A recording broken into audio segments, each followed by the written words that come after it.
আর সবচেয়ে কষ্ট পাইছি ওর ছবিগুলা দেখে, ও আমার যে ছবিগুলো দিয়ে মানসিক ভাবে ভাই আমি এখন সত্য কথা আমি মানসিক ভাবে খুব খারাপ আছি, আমার একটু সময় লাগবে এই ক্ষেত্রে শুকুরটা দাঁড়াইতে ভাইয়া। কারণ ওরে পাওয়ার জন্য আমার যতটুকু যা করতে আমি তা করে রাখছি, আগে থেকে করে রাখছি, এখনো বলি ওরা আমি কোনো জায়গায় যেতে দিব না, কারণ আমি অন্য লোকের 2 নাম্বারই করি নাই, ওরা আমি ছাড়ুম না। আসসালামু আলাইকুম, আমি আপনাদের একজন প্রবাসী বোন। 2007 সালে আমার বিয়ে হয়। তো বিয়ে হওয়ার পরে আমার বাচ্চাটা যখন ছোট তখন আমার বাংলাদেশে আমার হাজবেন্ড মারা যায়। তখন আমি আমার ফ্যামিলিগতভাবে বা ফ্যামিলি সাপোর্টে আমি দেশের বাইরে চলে আসি আমার বাচ্চাটাকে নিয়ে, বাচ্চাটার একটা ব্রাইট ফিউচারের জন্য। তো 16 সালে যখন আমি ইউরোপে পাড়ি দেই, তো আসার পরে জব নিয়ে চলতেছি, কাজ করতেছি, তখন নতুন নতুন ভালো লাগতেছে, এইভাবে চলে যাওয়ার পরে তো হঠাৎ করে 2 বছর আগে এক লোক, উনি থাকে হচ্ছে সাউথ আফ্রিকাতে। তো ওই লোকটার সাথে আমার কোনো কর্মে পরিচয় হয়। হঠাৎ করে একদিন আমার ফেসবুকে একটা জাস্ট আমি আমার ভিডিও পোস্ট করি, তো ভিডিওটা পোস্ট করার পরে সেখানে এই লোকটা কি করে আমাকে একটা কমেন্টসটা করেছে যে প্রতিবন্ধী বলে আমাকে একটা কমেন্টস করে। তো আমার না জিনিসটা ভালো লাগে, তখন আমি ভদ্রভাবে বলছি যে ভাইয়া আপনারা প্রতিবন্ধীকে দেখতে হবে না, আনফ্রেন্ড করে দিচ্ছি, প্লিজ আপনি আমি ব্লক করে দিচ্ছি, আমি চাই না আপনার সময় নষ্ট করেন, এটা বলে রেখে দিচ্ছে। তখন সাথে সাথে কি করলো, উনি আমাকে একটা ইমোজির ছবি পাঠাইছে, মানে সরি বলার পরে আমাকে বলতেছে সরি আপু ভুল করছি, আমি আসলে আপনার সাথে কথা বলার জন্য। তখন আমি আবার তাকে বললাম যে কথা বলার জন্য কেউ জন্য এইভাবে মানুষকে টিটকারি দিতে হবে, আপনি ভালোভাবে আমার সাথে কথা বলতে পারেন। তখন হইলো কি যে এই লোকটা আমাকে হাই হ্যালো কেমন আছেন এরকম লিখতে উনি আমাকে প্রেমের প্রস্তাব দিয়েছিল। সে এমন ভাবে কথা বলতো ভাইয়া বিশ্বাস করবেন না। তখন হইলো কি লোকটার সাথে কথা বলতে এমন একটা সম্পর্ক হয় যে আমি তার সাথে কথা না বলে থাকতে পারি না, সেও কথা না বলে থাকতে পারে না, যেটা সত্য কথা। লোকটাও আমাকে পাগলের মতো ভালোবাসে, এটাও আমি জানি, এটা আমি অস্বীকার করি না, ঠিক আছে। তো কিন্তু ভাইয়া সব পাগল তো নিয়ে থাকা যায় না, ঠিক আছে। পরে হইলো কি তার সাথে কথা বলতে এরকম হইলো যে আমাদের সম্পর্কটা খুব গভীর হয়ে গেল ভাইয়া। গভীর কেমন হইলো যে একজনকে বিয়ে করব, সেও প্রবাসে থাকে আমিও প্রবাসে থাকি, আমরা দেশে যাওয়ার পরে আমরা ফ্যামিলিগত ভাবে যেভাবে হয় করব এটা। আর এর মধ্যে আরেকটা কথা বলি, এই লোকটা না মুখের ভাষা খুবই খারাপ ভাইয়া। এই লোকটা কি করে, কিছু হইলে না গালাগালি করে, মুখের ভাষা এত খারাপ করে ভাইয়া, মানে ওর মুখের ভাষা শুনলে যে কোনো মানুষ স্টপ করবে। আমি তো এমনিতেই একটা কষ্ট পাওয়া মানুষ, তার মধ্যে আবার এই লোকেরও এরকম কষ্টের যন্ত্রণা ভাই আমি নিতে পারছিলাম না। তো তখন হলো কি জীবনের প্রথম যখন একবার ও আমার সাথে হঠাৎ করে রাগারাগি করে, তখন আমি ওর কাছ থেকে সরে যেতে চাই পরে ততদিনের মধ্যে ও আমার সাথে কিছু কাজ করে ফেলছে বা খারাপ, যেটা হচ্ছে যে ওর সাথে যখন আমার ভালোবাসাটা গভীর হয়, ওর সামনে পাতলা কাপড় পরতাম, হয়তো টপস পরতাম, গেঞ্জি পরতাম, বা আমি সত্য কথা বলতে ভাইয়া লুকাবো না, তাকে আমি পুরো আমার স্বামীর মতোই দেখতাম, আমার হাজবেন্ড এজ এ হাজবেন্ডের মতো ট্রিট করতাম। তখন হইলো কি সে আমার ওগুলো স্টেজ ছবি উঠায় রাখতো।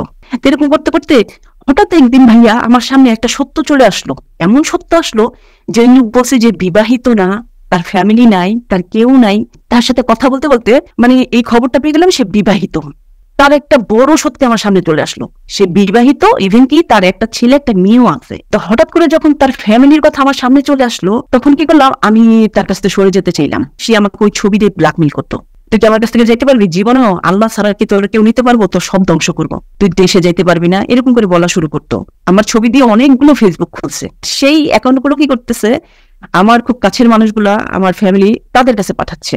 এরকম করে আমার ফ্যামিলি থেকে ফোন আসলো, আসার পরে তখন সাথে সাথে ওকে নক করলাম। তখন ও আমাকে বললো কি যে দেখো তুমি যে আমার বিয়ের কথা শুনে সরে যাচ্ছ, আমার সন্তানদের কথা শুনে, আমার তো কাহিনী আছে একটা। কি কাহিনী আছে, যে ওর ওয়াইফের সাথে ওর সম্পর্ক নাই বিগত 18 বছর ধরে, তার সন্তানগুলোও তাকে বেশি একটা ভালোবাসে না, সন্তানগুলো শুধু তার কাছে টাকা চায় আর কিচ্ছু না। এই লোকটা একবার খুব মারাত্মক একটা অ্যাক্সিডেন্ট হয়, অ্যাক্সিডেন্টের মধ্যে ওয়াইফ বা বাচ্চারা কখনো বলে নাই যে তুমি চলে আসো, তাদের একটাই কথা যে তুই ওইখানেই পড়ে থাক, মরলে ওইখানেই মর, ঠিক আছে। তো এইগুলো কথা শোনার পরে আমার খুব খারাপ লাগছে। খারাপ লাগার পরে তখন আমি আবার তার সাথে কথা বলি, তার মধ্যে কিন্তু সে আমাকে কয়েকদিন না পেয়ে পাগলের মতো হয়ে গেছে। তখন তার সাথে আমি ঠান্ডা মাথায় কথা বলি যে এই কাহিনী, যাক আমি সব শুনলাম। তারপরে হলো কি এরপর থেকে হয়ে গেল যে তার সাথে যখন আমি দ্বিতীয়বার আবার কথাবার্তা হইলো, তো এর মধ্যে হলো কি ভাইয়া, আমি যদি তাকে ভালো কথা বলতে চাই না, সে শুনবে না, কেমন যেন খুব মানে খুব বদমেজাজি ভাইয়া, কিছু হইলেই ভাইয়া গালাগালি করে, এত বাজে কথা বলে যেগুলো শোনার মতো না। আমি এত বাজে কথা কখনো শুনে আসি নাই কোথাও। তারপরে এত বাজে কথা বলার জন্য আমি তার কাছ থেকে দূরে সরতে চাই, আমি বলি যে আমি এই সম্পর্কটা কন্টিনিউ থাকবো না। তখন উনি আমাকে কি করে, আমার এইসব ছবিতে ব্ল্যাকমেইল করে, আর আমার বয়স দিয়ে আমার ব্ল্যাকমেইল করে, আমাকে প্রচন্ড ভাবে ব্ল্যাকমেইল করতেছে। ইভেন উনি বলতেছে, আমি ওনাকে বলছি যে প্লিজ আপনি আমাকে ক্ষমা করেন, আমি এই সম্পর্কটাতে থাকতে চাই না, কারণ আমি যে লোকটার সমস্ত কিছু মেনে নিচ্ছি, তার পাশে আছি, তাকে অনেক আশ্বাস দিছি, কিন্তু সেই মানুষটা যদি মুখের ভাষা এত খারাপ হয় ভাইয়া, এইখানে টিকানো হতো না। এটাই কি শুধু কারণ আপনার সরে যাওয়ার, নাকি অন্য কোনো কারণ আছে? না ভাইয়া, শুধু এইটাই কারণ। সে প্রচন্ড গালাগালি করে ভাইয়া, তার মুখের ভাষা ভালো না ভাইয়া। আর সবচেয়ে আমার খুব কষ্ট লাগছে কোথায় জানেন, যে তুমি যদি আমাকে ভালোই তাহলে আমার ছবি নিয়ে নোংরামি করতে না, তুমি আমাকে ভালোবাসা দিয়ে টাইনা নিয়ে আসতা। মানে আমি 3টা দোকানই করি, আমার 3টা দোকান আছে মেন সিটিতে। তো যাই হোক, প্রায় 2 বছর ধরে ওর সাথে আমার সাথে রিলেশন ভাই, এমনই ভালোবাসা আবদ্ধ হয়ে গেছি ভাই, কি বলবো আপনারে ভাই, যে ভাই এখান থেকে সরে আসা কিছুতেই সম্ভব না ভাই। যেমন এই মুহূর্তে মানে লাইলি মুহূর্তের কাহিনী, ও আমার ছাড়া বাঁচবো না, আমি ওর ছাড়া বাঁচবো না। তো ওর কাছে আমার যে জন্য লাগতেছে, যে বলছি আমার কোনো ভাই বেড়াদা কারোর সাথে যোগাযোগ করবা না, আমার মোবাইলের মধ্যে নেই, আপনার সাথে যোগাযোগ নেই, আপনার সাথে হ্যালো পর্যন্ত বলি নেই। হঠাৎ করে ফোন দিয়ে যদি বলে বাড়িতে বাড়িতে তুই যোগাযোগ করছো, এটা করছো, তখন কেমনটা লাগে। তখন বলছি যে এমন হয়তো কোরআন ধরে কি দেখাচ্ছি ভাই, যে হাত দিয়ে কি দেখাচ্ছে, যখন আমি কারোর সাথে লিঙ্ক নেই, তাহলে প্রমাণ দেখাও তুমি। শুধু এই জিনিসটা নিয়ে লাগে ভাই, প্লিজ শুধু এই জিনিসটা নিয়ে লাগে, ওর আর কিছু নিয়ে লাগে না ভাই। তাকে ব্ল্যাকমেলিং করছেন কেন? এখন আমার এই যে পর্যায়ে আনছে, আমার মান সম্মান সব ক্ষুণ্ণ করছে ভাই। আমার আত্মীয় স্বজন যেখানে যারা আছে সবাই জানে আমি বিয়ে করছি ওরে। এখন ও বলতেছে না, ওর লগে সারাসারি হয়ে গেছে। আমি ভাই শোনেন, ওরে পাওয়ার জন্য, কারণ ওরে পাওয়ার জন্য আমার যতটুকু যা করতে আমি তা করে রাখছি, আগে থেকে করে রাখছি। এখনো বলি ওরে আমি কোনো জায়গায় যেতে দিব না, কারণ আমি অন্য লোকের 2 নাম্বারই করি নাই, ওরে আমি ছাড়ুম না। আমার যদি কোনো সমস্যা ধরতে পারে সেটা দেখা বলছে, তোমার এই চুল পরিমাণ সমস্যা আছে। এখন যেটা বলতেছেন শুধু ছবি না, ছবি খেতে বড় কিছু আমি করবো, পৃথিবীর কোনো দেশে থাকতে দিব না ভাই, ওই থাকতে পারবো না ভাই, ওই থাকতে দিন না কোথাও। কারণ আমার কথা আমি কোনো বিমানি করি নাই, আমি কোনো বিমানি করি, এত কিছু বিনিময় আমি চাই। এই মেয়েটা আমি অনেক ভালোবাসি ভাই, আমার জীবনে গাড়ি বাড়ি কিচ্ছু চাই না আমি। আমার যদি একটা ফকির হয়, রাস্তায় যদি আমার থালা নিয়ে বসতে হয়, থালা নিয়ে বসবো, তাহলে আমি ছাড়ুম না ভাই। আর আমি অনেক অনেক যত্নে রাখুন, অনেক কেয়ার করবো। আমি বলছি তুমি আমার জুতা পিটা করো প্রতিদিন সকাল সন্ধ্যায়, তবু আমার বাড়ি কোনো কথাটাই নিয়ে নিবো না। যদি বাড়ি ঘরে কোনো সম্পর্ক থাকে, যদি প্রমাণ করতে পারো, তাহলে তুমি আমার লাইফ থেকে মানে জুতা দিয়ে কপালে মেরে তুমি চলে যাবো, তারপর ঘুরে ফিরে কথা করবো।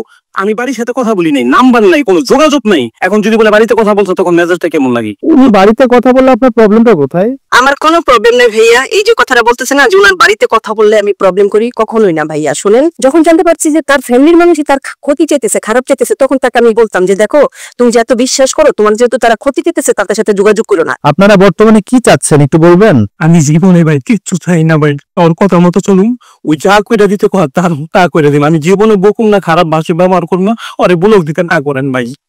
আমি যদি ওর মতো করে না আসতে পারি, আমার অ্যাকসেপ্ট করে না নেই ভাই। আমি ভাই দুনিয়াতে কিচ্ছু চাই না ভাই, আমি ওর মতো করে চলতে চাই, ওরা বকাচকা আর করুন না। আপনার আমি কথা দিলাম ভাই, কোনো করুমে না ভাই।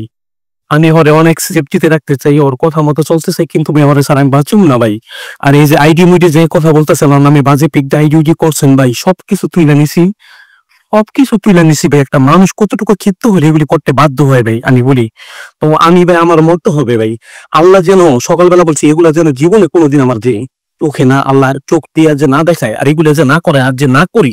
এখন আমার লাস্ট কথা বলে দিতেছি ভাই, ওরা আমিও কষ্ট দিছি, ও আমারে অনেক কষ্ট দিচ্ছে ভাই, অনেক ভাই, বলার মতো না ভাই। শোনেন, 1 হাজার তানলি বাজে না ভাই। তো আমি যেটা বলতেছি, আমি সবকিছু গুছিয়ে গেছে, ওর মতো করে চলুন। ও যেন জীবনে কষ্ট না করে, ও যেন কোনো দিক দিয়ে ধরা না খায়, আমি যেন সব দিকটা আমার আটকে নেয়। আমি এখানে বিয়া করবো, আমার দোকান লিখে দিবো, ওরে বাড়ি করে দিবো, এটা সব ওর নামে থাকবো। ওরার পরেই যেন ওর লাইফে আমি আসতে পারি। ওর আমি এত ভালোবাসি ভাই, আমার কিচ্ছু চাই না, আমি শুধু ওরে চাই ভাই। ওর এটা আমার কথা ভাই, সত্যিকারই। আমার জীবনে অনেক সুন্দর সুন্দর মাইয়া এসে, অনেক সুন্দর সুন্দর এসে, সবাই ভাই স্বার্থের লোভে এসে, ওই কোনো স্বার্থের লোভে আসে নাই ভাই, ও কোনো স্বার্থের লোভে আসে নাই। আমার দোকানপাট ব্যবসা বাণিজ্য বাড়ি গাড়ি দেখে আসে না, এটা সত্যি ভাই, আমি মনে প্রাণে বিশ্বাস করি। আপনি যে কাজ করেছেন এটা ক্ষমার অযোগ্য, যে আপনি ছবি দিয়ে বিভিন্ন ফেসবুকে প্রোফাইলে ছবিগুলো আপলোড করেছেন, এটা ক্ষমার অযোগ্য। তারপরও আপনি চেষ্টা করে দেখেন আপনার প্রেমিকার কাছে উনি ক্ষমা করে কিনা। যদি উনি ক্ষমা করে আপনাকে গ্রহণ করে এবং সম্পর্কটাকে একটা প্রণয়ের রূপ দেয়, সুন্দর একটা রূপ দেয়, এবং আপনারা সফল হন, আপনারা ভালো থাকেন, আমরা এটা আশা করব বা আমরা সেটা কামনা করব। কিন্তু যেহেতু যে কাজটা আপনি করেছেন এটা সম্পূর্ণ নির্ভর করছে আপনার প্রেমিকার উপর। সবচেয়ে বড় কথা, ও আমাকে গালিগালাজ করতে হয়েছে, আমি কষ্ট পাই, কারণ এরকম অনেক হয়েছে, আমাকে গালিগালাজ করছে, আবার ফিরে আসছি। আর মুখের ভাষা ভাইয়া এত খারাপ করে, একটা লিমিটেড আছে। আমি ওকে বলছি তুমি আমাকে বকা দাও, তুমি আমাকে বকা দাও, বকা দিলে অনেক সময় জিত শেষ হয়, কিন্তু তুমি আমাকে এমন কেন বকা দাও যেটা আমি নিতে পারবা। আর সবচেয়ে কষ্ট পাইছি ওর ছবিগুলা দেখা, ও আমার যে ছবিগুলো দিয়ে মানসিক ভাবে, ভাই আমি এখন সত্য কথা, আমি মানসিক ভাবে খুব খারাপ আছি। আমার একটু সময় লাগবে এই ক্ষেত্রে সুখটা দাঁড়াইতে ভাইয়া। আমি সত্যি জানেন আমি খালি এখন সেকেন্ডে সেকেন্ডে বলে আল্লাহ তুমি আমার মৃত্যু দাও, আল্লাহ মৃত্যু দাও। কারণ আমার অতীতটা একটু মারা যাওয়ার পরে আমি লাইফে জড়াইছিলাম, কিন্তু আমার লাইফটা এরকম হতো, আমার ভালোবাসা দিয়ে বুঝিয়ে আনতে পারতো, বকতে পারতো, কিন্তু কিছু কাজ করে আমার এত কষ্ট দিছে ভাইয়া। আমার কান্না করো না, কান্না করো না। একটু সময় দিতে বলেন, আমি তো এখন মানসিক ভাবে এগিয়ে আছি। হ্যাঁ আমি ওকে ছাড়বো না, ওর সাথে আছি, সমস্যা নাই, কিন্তু আমার এখন আমি একটু মানসিক ভাবে ভেঙে আছি। এটার জন্য ওকে রিপ্লাই করতে হবে, ওকে ভালো কিছু করতে হবে, ওকে ভালো চিন্তা না আমি এখন ভালো নাই ভাই। কান্না করে না। শোনেন ভাই, আমি একটা কথা দিলাম ভাই, একদিন ফোন দিয়া বলবো যে না ও অনেক ভালো হয়ে গেছে, তো ও তো আর বকাঝকা করে না, ও অনেক ভালো হয়ে গেছে। শুনেন ভাই, ওর জন্য আমি পৃথিবী শ্রেষ্ঠ ভালো হইতে পারি।